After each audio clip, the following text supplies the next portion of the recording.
Hi, everybody. This is Paul Hitchcock, founder and president of Giant Jacks Media. Welcome to Giant TV, and very excited to have my guest here today, Meshell Baker, who is the Chief Confidence Igniter. Welcome. Thank you for having me, Paul. So excited to have this conversation with you. Yeah, and I've got to tell people listening, it's just so great because for me, the way you and I came together, Meshell, is the way things are supposed to happen. So you're a regular guest on a podcast I listen to on Spotify. That's where I first heard you. Scott Hyver's podcast about selling and marketing and branding, a bunch of stuff. You're on there. I heard you and you resonated with me with what you were saying. You're speaking the same language. I said to myself, I got to, who is this woman? Got to meet her. So I reached out to you and we got connected. You're here now. We got other things we're talking about that are mutually collaborative, cool things on, on the side. But it's what I tell people I work with is, you put yourself out there on the podcast. It's not a money thing for you. You put yourself out there. I think good things happen when you do that, and I think this is a testament to that. Yeah, I absolutely. I love the inclination. So you had this spark of intuition, like, oh my God, I'd love to talk to this person, and you follow through on it. Yeah. That often leads us to opportunities that you can't even put words around how incredible they are. And we are not often taught how to do that. Most people suppress that. They really don't have an intuitive voice that they follow when it comes to making decisions. So I'm really excited to have this conversation because I think it's a skill that's lost. And when you Yeah. find it, it's such an art that will lead to more productivity and profitability for Well, employees and organizations. yeah, I love the way you say it, which gets us into let the folks know here who the heck you are and what you're doing and what your focus is. I know, but I want everyone else to know. Well, to sum it up in a sentence, what I love to do is to translate the perception of chaos into a profitable confidence. Uh, Okay. that really is my interest, and it really is taking people who are unfocused, indecisive, uncertain, insecure, and really helping them understand how to make better decisions. And it can be employees or leaders, but there's generally, when people come across me and hear me and bring me and invite me into their team or organization or even their one-on-one, it's because they have hit a juncture where their doubt has cast over their ability to make clear decisions that they are trusting and believing will lead to somewhere favorable, somewhere, productive or profitable. And they are now in a space of either not just being insecure, but blaming circumstances and people instead of being accountable and responsible to create what they're completely capable of creating. Very interesting. So, Meshell, are you talking about a personal obstacle that they may have hit, or something in the business, or all the above? It's all the above. You never actually understand why some people hit this juncture. It could be a trifecta. You could have a manager who had a bad quarter or a year that's going through a divorce, or somebody who, child has been diagnosed with something and they are transferred to a new division that turned out to not be the best team based off because they're comparing it to where they were before, or somebody took a job and it's not what they thought it would be. And they're like, so generally what happens is people start to allow little bitty circumstances to become situations that cause them to have disbelief. Right, this Mm-hmm. is fair, this happened, or this is hurtful, or this didn't turn out the way I wanted to turn. And over time, that will start to add up, and what people will start to focus on is what's not working. Right. Oh, yeah. Yeah. Like a seed that takes root, and you go from one day having one instance to the next thing you know, you're complaining about everything. Yeah. Yeah. It leads to utter chaos and dysfunction, is what you said. Yep. Yeah. Yeah. But Meshell, then how do you know? So, first of all, who are you working with? Are these small businesses, large businesses, teams? You're like all of them? Yeah, well, it's been interesting because it's been like, kind of like I don't even know what to call it now, but a pot. The first thing that came to mind was like a gumbo. I'm from the South, and you throw a bunch of stuff in a gumbo and it's delicious, right? Yeah. So that was the first thing that came to mind.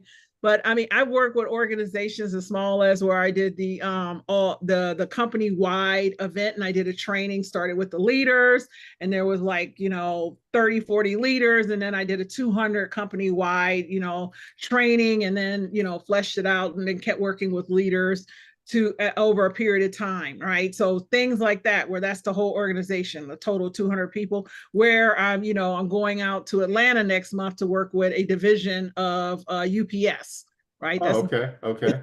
That's the, Yeah. like a top 100, right? Yeah. That's not a small company. Yeah, so what happens is I'm found. I am generally most often found at an industry conference like Women in Trade, Oh, Women in Manufacturing, Women in Tech.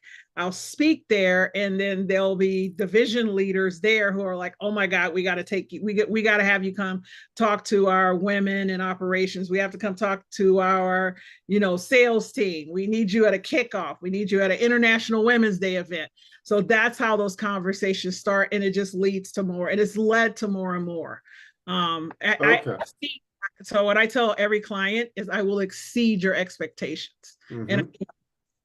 Yeah, no, I believe it. So the people that you work with, they know they've got an issue, or they know that there's an area where your input is helpful, which is great to be approached like people like, in that scenario. I mean, that's incoming, right? They know they got a problem, and so they're incoming to you, which is great. You're not having to go out to them and try to convince them. So then when you go in there, what does that engagement look like, and how does it lead to one-on-one? And then are they getting vulnerable with you? I mean, what's happening in the one-to-ones as you get into that? Okay, great question. I love Yeah. all of these questions, Paul. So example, I did Women in Trucking. That was November. So I follow up, and then they'll have like their own, call them ERGs, which are employee resource groups, or Yeah. BRGs, which are business resource group. Every company has their own little acronym for it. And so they'll bring me in for that. Like, that's how I end up doing stuff for International Women's Day. Another organization, they actually have I met someone, and she's doing healthcare week at her company, and they wanted me for a kickoff. Or, someone heard me and recommended me to what was it, UPS. That's how I started there. I was their closing keynote for their sales and marketing kickoff. Oh, um, okay. and I started getting working with their women's leadership development and women's in operations. So they'll, based off of what they hear me and what the like, if I'm doing it in person or virtual, what the feedback is to the leader. So Okay. I tool that I use so that the leadership can get feedback and testimonials. And based off of what that original conversation of what they wanted to create and the outcome, because they match and marry exceedingly well, that's how then they'll go, okay. And then remind them, a talk is just interest. So when you do a presentation or a breakout at a conference, somebody's dabbling in education. You're Yeah. not transformation. My commitment is that I can transform your people. That takes time. That takes Hmm. coaching, the integration, the knowledge, the feedback. It's a loop. It's an educational loop that transpires, that you will not be able to create that unless it's an ongoing, consistent practice where people are coming back, engaging in what they learn, and restating what they learned. God, that what you just said, they're dabbling in education, but it's not transformation. That is incredible. I love that. That makes a lot of sense. I just wrote it down. So then, like for UPS, Meshell, when you went in there and it was a sales and marketing, kickoff, whatever it was, were you talking about this thing of limiting behavior and chaos, or was that different because it was a sales and marketing specific thing? The title of the talk was Unleashing Your Unstoppable Leadership. Okay. That was Okay. exactly what I talked about. And I am a former loader. I loaded trucks at UPS 20 years ago. So the actually, I told them, and I tell people I'm actually formerly incarcerated. So UPS was the first job post incarceration where I believed in myself. Like, here I was, I had waited tables, I had cleaned toilets, I had worked retail, I had took all of these kind of jobs that were just like not even felt like real kind of jobs.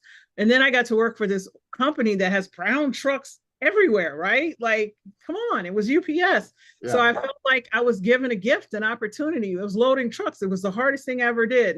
And I was so fun to share the story. Like, here I am. I've always been fluffy, right? So here I am sweating like every night I thought I was going to die. However, it was my first experience of complete knowing that even in the face of circumstance, I would not fail.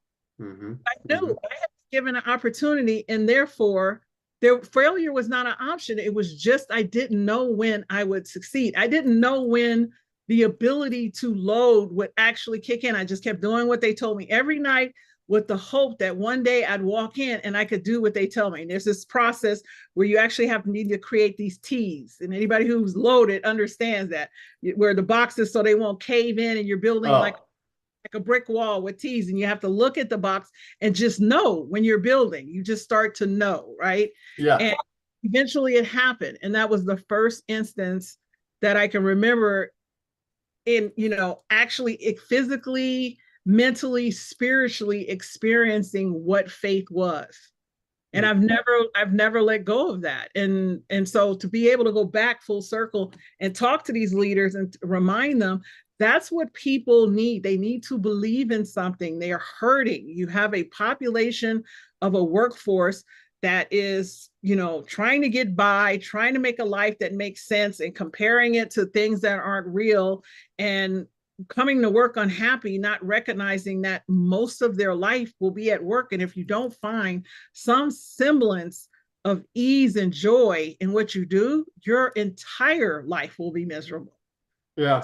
Able to Yeah. communicate and help people find that it's not it's not your fault, right? However, as a leader, you're actually responsible. Mm-hmm. There's no magic pool of people anywhere now. What Yeah. you what you got? Yeah. Yeah. Very well said. And so as you're talking, I'm thinking, um, so the leader's responsibility is to interject, some joy and purpose there. But do you go in with a certain level of assumption that these employees are feeling a certain way? Or is there some metric at the company where they say, hey, we're looking at this metric, you need to come in, or what is the driving force of having you in there? The driving force of what will have me in there is that generally someone has actually already heard me speak, or I've met them somewhere or been introduced to them because I've like maybe called a prior client and said, hey, I'm looking to book more speaking and get more speaking opportunities. Like, oh, I just met someone. Oh, I just talked to someone. That's how it happens a lot. And But then but they drill down to what you're talking about, what the problem might be. actually, so when we get on a call, I ask them, what are you experiencing now that you would like to transform? What are Oh, you okay. Okay. experiencing with your employees or with your team that you would love to transform so that you can see them be more productive? And then that overall is more profitable. It's a win-win. So Mm, you help them hmm. be productive, right? And then Yeah. everybody's more profitable. Okay. Okay. That makes sense. I understand that. And then would you refer to yourself as a motivator at all? I mean, I mean, you have to be somewhat of a motivator, but you're just not a rah-rah person. You're getting into a lot of the grainy detail. How would you describe what you do, who you are? It's interesting. I know I've been kind of put in that bucket as a motivator. I consider Yeah. myself a transformer. My goal whenever I speak to an individual or an audience or a group is to not just have them excited, because excitement is going to wear off. We know this. Discipline is what, right? They always say talent doesn't beat out hard work, because when someone is disciplined, they will always do better than the talented person, because Mm-hmm. that's playing on, and when they feel like it, when it feels good, when it works out for them, discipline is going to do it because they know the results will always come. As long as you're consistent and persistent, the results will always come. So Mm-hmm. my goal is to be transformative, to help someone see something that they can do consistently Mm-hmm. every day. That's what I want.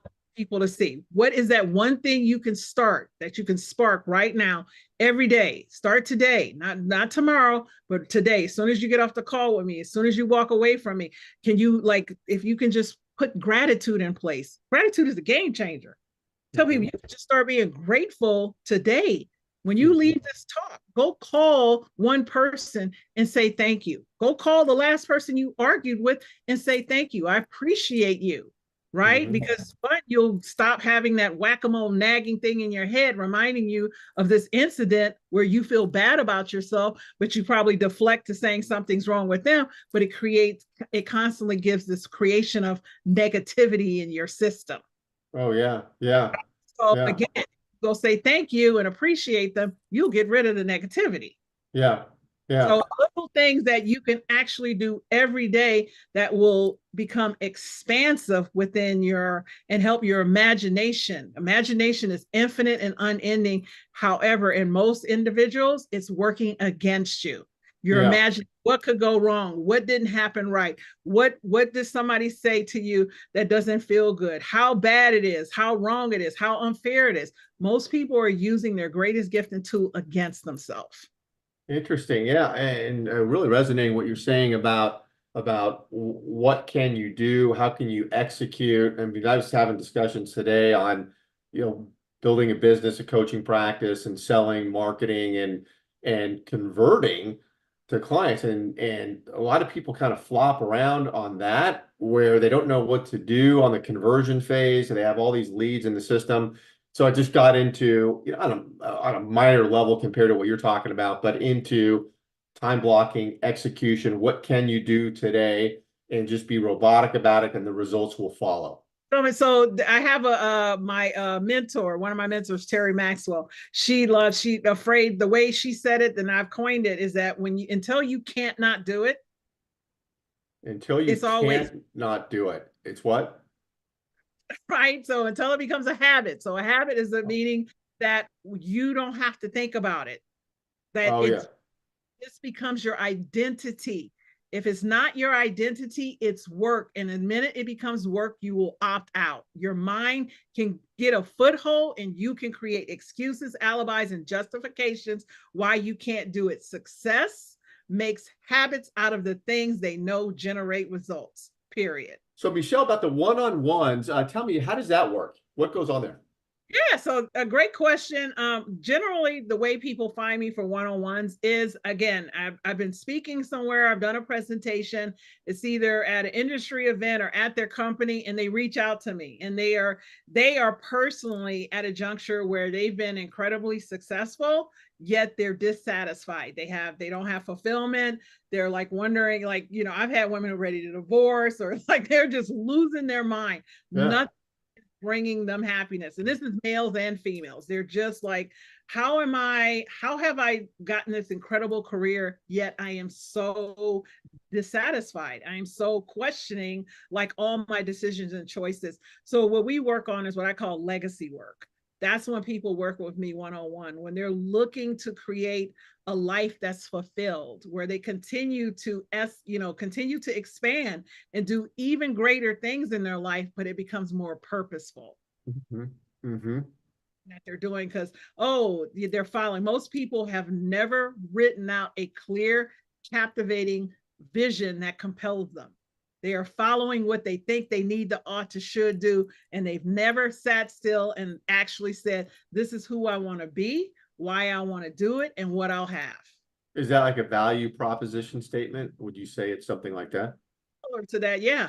Yeah. But you've never decided, clearly define who you're going to be and your why, you're following the recipe that was given you as a child, something you Yeah. made away because you Yeah. inside of you and you believe that it was going. So you're following something external instead of internal, and satisfaction and fulfillment only generates internally. Well, okay. I mean, I could go on forever talking about all this stuff with you. It's so great, but I'll ask you this. So, um, where are you going from here? Like next, 3, 5 years, is there a big transformation for you going forward, or is it more of what you're doing?